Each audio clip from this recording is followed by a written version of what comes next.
हम देखते हैं कि उनके जो उत्तर बताए जा रहे हैं वो हमारे जैन आगम के विपरीत होते हैं। दो प्रश्न जो संघ लोक सेवा आयोग दिल्ली ने या कर्मचारी चयन आयोग दिल्ली ने पूछे हैं, मैं दो प्रश्न आपके सामने रखता हूं। एक प्रश्न आया कि वो कौन से तीर्थंकर हैं जिन्होंने महिला के रूप में जन्म लिया और निर्माण करके मोक्ष पाए। उनका उत्तर था मल्लीनाथ भगवान।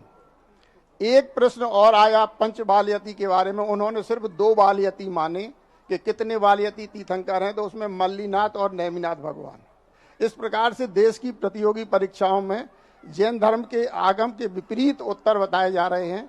तो परम पूज्य मुनिश्री से यही निवेदन है कि इस लाइव टीवी के माध्यम से पूरे देश को बताया जाए कि कम से कम जैनों की जब जैन के 2 भाग बंटवारे हो चुके हैं तो हम जैन के नाम से कोई खंडन नहीं कर सकते, क्योंकि हमारा दूसरा भुजा जो है वह जैन है, जिसे आप श्वेतांबर कहते हैं, वो लोग मानते हैं। तो उन जैन के अनुसार ठीक है। दिगंबरों के लिए दिगंबरों की गलती ये है कि दिगंबर सुप्त हैं, दिगंबर जागते नहीं हैं, क्लेम नहीं करते। दिगंबरों को कहना चाहिए कि भाई ये एक मत के अनुसार है, उसी में बात आना चाहिए कि दिगंबर जैन अनुसार कोई भी स्त्री तीर्थंकर नहीं हुई है और बाल यती 2 नहीं 5 हुए हैं।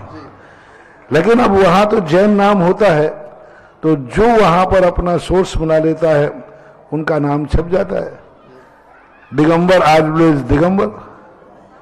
दिगंबर ही रहेगा। इसलिए आप लोगों को चेतना चाहिए। ये बातें जब आई हैं तो क्या किसी ने वहां जाकर के जहां से पुस्तक छपती हैं, क्या उस लेखक के लिए एक पत्र डाला? क्या लेखक के लिए सबने पत्र डाले कि भाई जैन दर्शन का इतिहास ये है, ये भी है? तो या तो वे उस प्रसंग को निकाल देंगे और या दोनों प्रसंगों को दे देंगे कि ये मत भी है, ये मत भी है। तो आपको यहां मेरे से कहलाने से कुछ नहीं होगा। आप लोग जो वकील लोग होते हैं, जो एजुकेशन से रिलेटेड लोग होते हैं, उन पर जाकर के क्लेम करना चाहिए। जब भी कोई आगम के विरुद्ध कोई बात निकलती है तो उस पर तुरंत क्लेम करने से उसमें नियम से संशोधन होता है और संशोधन कराना चाहिए। आपको ये ज्ञान में आया है तो आप अपना ग्रुप तैयार करके और आप वहां पर जाकर क्लेम कीजिए। वहां नहीं सुनते हैं, आप कोर्ट में जाइए, कोर्ट आपकी सुनेगा और एक दिन नियम से उसमें संशोधन किया जाएगा। अवश्य महाराज, रास्ते खुले हैं, कानून कहता है आप मेरे पास आइए। आप क्लेम ही नहीं करोगे तो क्या करेंगे?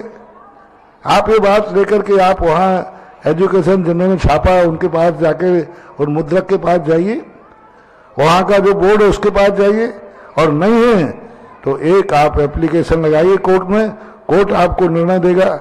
लेकिन आपको कुछ करना पड़ेगा। हाँ, जो हम तो कुछ कर नहीं सकते, हम प्रेरणा दे सकते हैं। आपने ये प्रश्न उठाया है, आप